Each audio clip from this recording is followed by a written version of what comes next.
Hello my darlings, and welcome to a series that I like to call A Witch's Home. In each episode, I share my witchy home and practices. In this video, I would like to share with you how to build a kitchen witch altar. Let's do some magical crafting. But before we do, a quick disclaimer. I'm happy to share a peek into my home and practice. My witchy tools and decor are the result of many years of collecting books, herbs, and magical ingredients. I've spent years crafting magical recipes and decor for videos on this channel. It's not necessary to own these items to practice magic. Everyone's practice looks different. Yours does not have to look like mine. I've been thinking about making a kitchen witch altar for a while, and I'm finally making it happen. What I love about kitchen witchery is that it's a delightful and accessible way to dip your toes into the practice of witchcraft. If I had someone approach me and ask me about starting a witchcraft practice, kitchen witchery is where I would tell them to start. The kitchen is the heart of almost every home. It's a powerful place brimming with natural energy waiting to be harnessed. With just a pinch of intention and a sprinkle of magic, you can transform your daily cooking routines into rituals that nourish both body and spirit.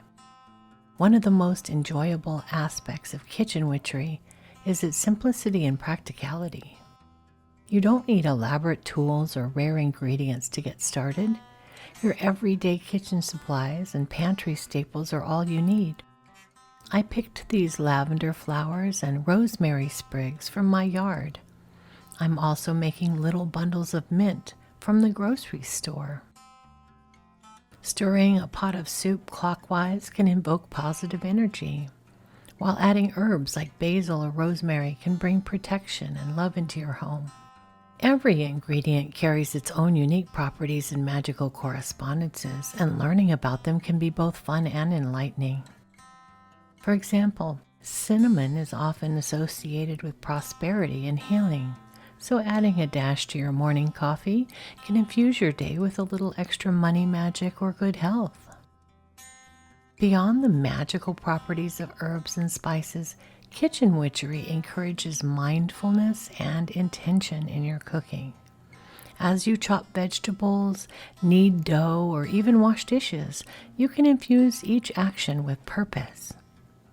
Visualize your goals, whisper affirmations or incantations, or simply focus on the love and care you're putting into your meal.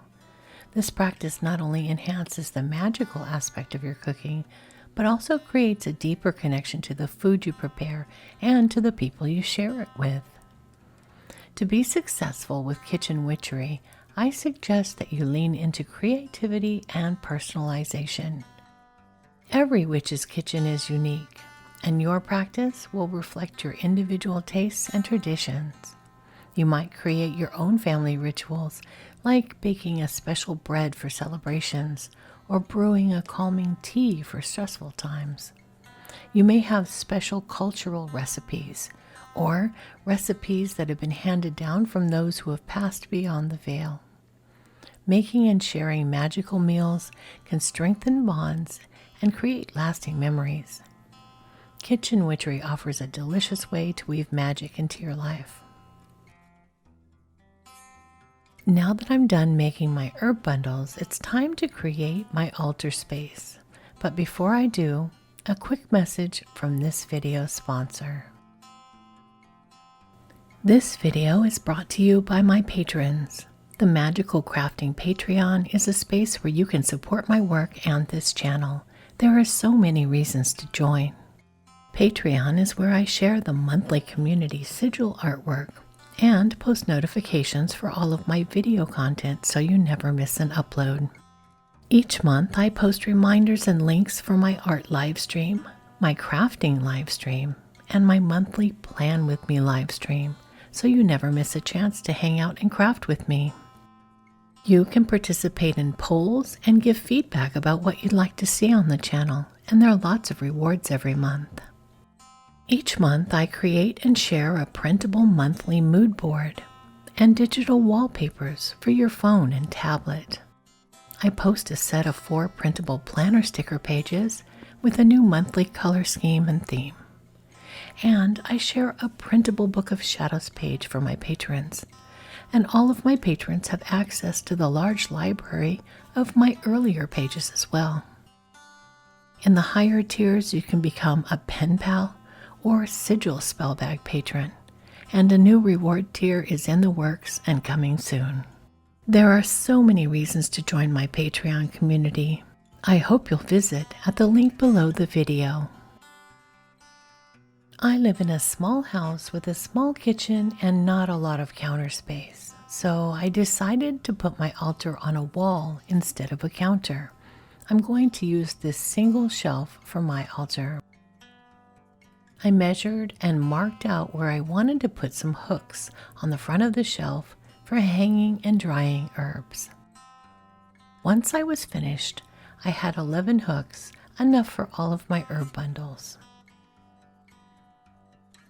I have a small kitchen hallway where I keep all of my culinary herbs for cooking on one side and all of my herbs for magical uses on the other side.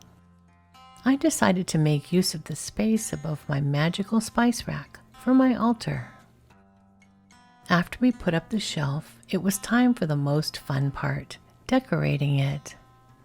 Since it's so high up on the wall, it will not be easy to reach to light candles or burn incense, so I decided to fill it with decorative items instead.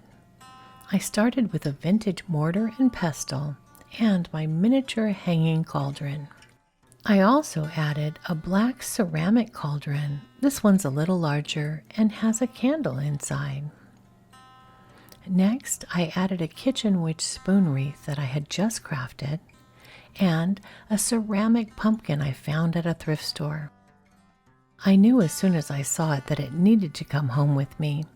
I've been waiting to display it, and I think this altar seems like the perfect place. And of course, the finishing touch is to add my herbal bundles to dry on the hooks. They'll make my kitchen smell like lavender, mint, and rosemary. Every time I walk by, I'll be able to enjoy the aroma. Once they're completely dry, I'll put them in jars in my apothecary for use in kitchen witchery or any other magical working I might need them for. Rosemary for remembrance and protection, lavender for relaxation and dream magic, and mint to draw wealth and bring energy. And my altar is complete.